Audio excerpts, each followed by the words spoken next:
Welcome to The Explainer. So today we're going to dig into an idea that's, well, it's both ancient and totally revolutionary. It's a financial tool that could be a real game changer for Bangladesh's economy, and it works by turning one single donation into a source of good that lasts forever. It's a thing called Cash Waqf. But before we get into all that, let me just ask you something that gets right to the heart of this. What if charity wasn't just a one-time thing? What if your donation didn't just help one person one time, but instead became this self-sustaining engine for good? What if it could keep helping people not just today, but forever? Okay, so to really get why an idea like this is so important right now, we've got to look at what's happening on the ground in Bangladesh. We need to understand the economic squeeze that people are facing, because that's the core problem we're trying to solve here. All right, check out this number. In the middle of 2024, the inflation rate shot up to a staggering 11.66%. I mean, that is a huge hit to the wallet for everyday people, and it puts this immense pressure on the entire economy. And look, a number like that isn't just a headline. It has this massive ripple effect, right? It means your money just doesn't go as far at the market. It makes it incredibly tough for small businesses to get off the ground because borrowing money gets way more expensive and it's harder to get the capital you need to grow. And here's the real kicker. Even the organizations that are supposed to be helping, these Islamic microfinance institutions, they're struggling too. They're getting squeezed by high costs and have to rely on outside funding, which, get this, often comes with high interest rates. It kind of defeats the whole purpose, you know? So how do you break a cycle like that? Well, this is where that ancient idea comes back into play, but it's been totally reimagined for today's economy. And it's called Cash Waqf. Okay, so what is Cash Waqf? Think of it like this. It's a donation that's built to last forever. People donate money, and that money becomes a principal. That principal gets invested, and here's the magic part. Only the profits from those investments get used for social projects. The original donation, it never, ever gets touched. Right, so the key word here, the whole game changer, is perpetuity. The original cash contribution is locked in. It can't be spent or used up. This creates a permanent, self-fueling source of funding, which is a total shift from how we usually think about charity. I love this analogy. It makes it super clear.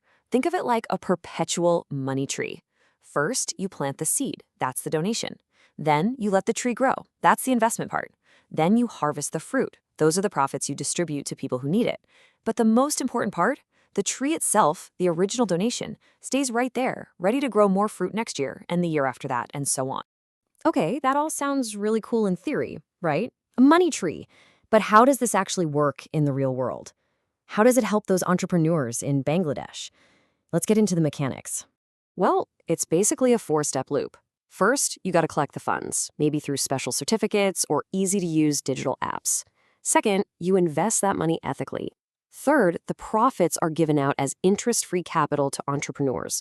And finally, and this is super important, you monitor the whole thing with audits to make sure it's transparent and trustworthy. And just to be clear, this money isn't just sitting under a mattress. It's actively invested in things that are Shariah-compliant, which is really just a way of saying ethical, interest-free investments. We're talking about things like souk, which are kind of like Islamic bonds, or murabaha for financing trade, or even buying real estate to generate rental income. And this is where you really see the difference. Let's put it side by side with traditional microfinance. Instead of being based on debt, it's based on an endowment. Instead of high-interest loans, you get interest-free capital. It's not dependent on outside funders. It's self-sustaining and perpetual. See the pattern? It's all about breaking those nasty debt cycles and building real economic empowerment. So what you're really creating here is a financial engine that literally never runs out of fuel. It just keeps generating low-cost capital for social good forever. And that is a huge, huge deal. It means these local microfinance groups can finally become self-sufficient. They're not beholden to external donors or commercial banks anymore, which gives them the freedom and stability to really focus on their mission. Okay, so this sounds amazing, but let's be real. Turning a great idea into a nationwide reality is never easy. There are definitely some big hurdles to clear. So what are they, and what's the path forward? So what are we up against? Well, the biggest piece of the pie is just an awareness gap. A lot of people just don't know what Cash Waqf is or how it works. Then you've got governance. You absolutely have to have rock-solid, transparent systems to build trust. And of course, the existing laws and regulations need to catch up with the idea. But hey, the good news is, for every one of those challenges, there's a pretty clear path forward.